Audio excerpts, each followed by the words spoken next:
Occult Phenomena. By Helena Petrovna Blavatsky. Published in October 1880.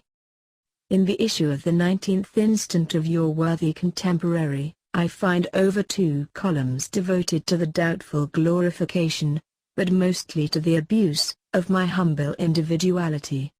There is a long confidential letter from Colonel Occult to an officer of our society, obtained surreptitiously by somebody, and marked private, a word showing in itself that the document was never meant for the public eye, and an editorial, principally filled with cheap abuse, and venomous, though commonplace, suggestions. The latter was to be expected, but I would like information upon the following points. 1. How did the editor come into possession of a document stolen from the desk of the president of the Bombay branch of the Theosophical Society? And, 2. Having got it, what right had he to publish it at all, without first obtaining consent from the writer or addressee, a consent which he could never have obtained? And, 3. How is such an action to be characterized? If the law affords no redress for a wrong like this, I am content, at least, to abide the verdict of every well-bred man or woman who shall read the letter and comments thereon. This private letter having been written about, but not by me, I abandon this special question to be settled between the offended and the offender, and touch but upon the one which concerns me directly.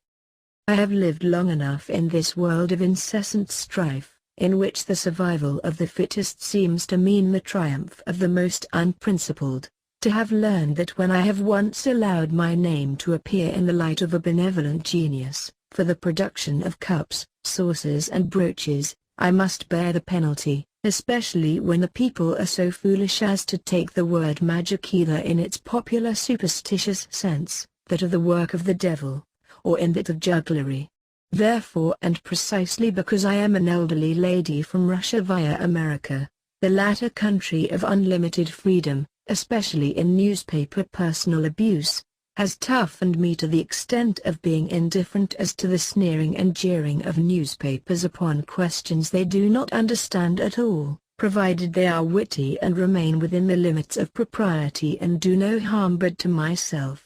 Being neither a professional medium nor a professional anything, and making my experiments in occult phenomena only in the presence of a few friends, rarely before anyone who is not a member of our society, I have a right to claim from the public a little more fairness and politeness than are usually accorded to paid jugglers and even alleged thaumaturgists. And if my friends will insist upon publishing about occult phenomena taking place in their presence, they should at least preface their narratives with the following warning: Pucker Theosophy believes in no miracle, whether divine or devilish, recognizes nothing as supernatural, believes only in facts and science, studies the laws of nature, both occult and patent, and gives attention particularly to the former, just because exact science will have nothing to do with them.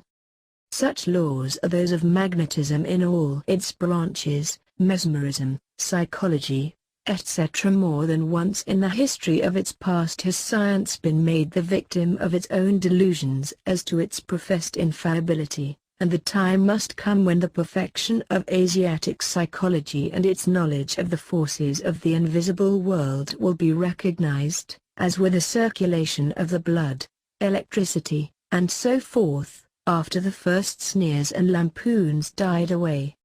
The silly attempts to hoodwink individuals will then be viewed as honest attempts at proving to this generation of spiritualists and believers in past miracle mongers, that there is naught miraculous in this world of matter and spirit, of visible results and invisible causes, naught but the great wickedness of a world of Christians and pagans, alike ridiculously superstitious in one direction, that of their respective religions, and malicious whenever a purely disinterested and philanthropic effort is made to open their eyes to the truth. I beg leave to further remark that personally I never bragged of anything I might have done, nor do I offer any explanation of the phenomena, except to utterly disclaim the possession of any miraculous or supernatural powers, or the performing of anything by jugglery, that is, with the usual help of confederates and machinery. That's all.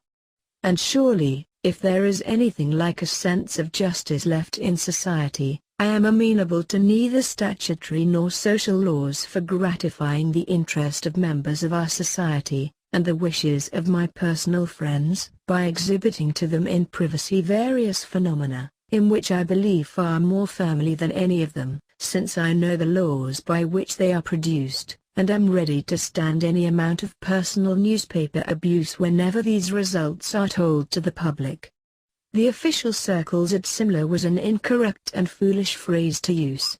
I never produced anything in the official circles, but I certainly hope to have impressed a few persons belonging to such official circles with the sense that I was neither an impostor nor a hoodwinker of official personages, for whom, moreover, so long as I live up to the law of the country, and respect it, especially considering my natural democratic feelings, strengthened by my American naturalization, I am not bound to have any more respect than each of them personally deserves in his individual capacity.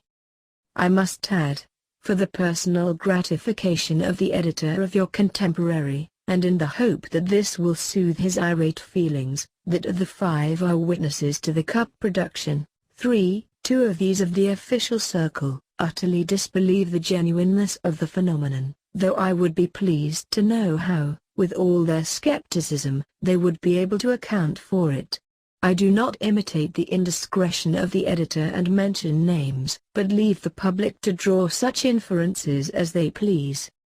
I am a private individual, and no one has a right to call upon me to rise and explain. Therefore, by causing Colonel Olcott's stolen letter to be followed by a paragraph entitled "The Way They Treat Occult Phenomena in England," giving an account of the arrest of Miss Houghton, a medium who obtained money under false pretenses, the editor, by the implied innuendo which likens my case to hers, became guilty of one more unprovoked and ungentlemanly insult towards me, who obtained neither money nor favors of any sort for my phenomena, and lays himself open to very hard reprisals. The only benefit I have ever derived from my experiments, when made public, is newspaper abuse and more or less unfavorable comments upon my unfortunate self all over the country. This, unless my convictions were strong indeed, would amount to obtaining Billingsgate and martyrdom under false pretenses, and begging a reputation for insanity.